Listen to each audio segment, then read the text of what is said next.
the NOAA weather radio tone and same alert systems. This test is conducted each Wednesday at 11 a.m. Specially programmed receivers are alerted for specific watches, warnings, and advisories. In the event that severe weather is expected on Wednesday, or there is inclement weather, the test is postponed to the next fair weather day. This concludes this test of the NOAA weather radio and same alert systems.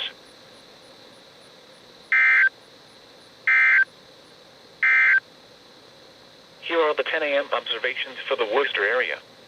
In Worcester, it was sunny. The temperature was 57 degrees, the dew point 46, and the relative humidity 66%. The wind was variable at 5 miles an hour. The pressure was 30.39 inches and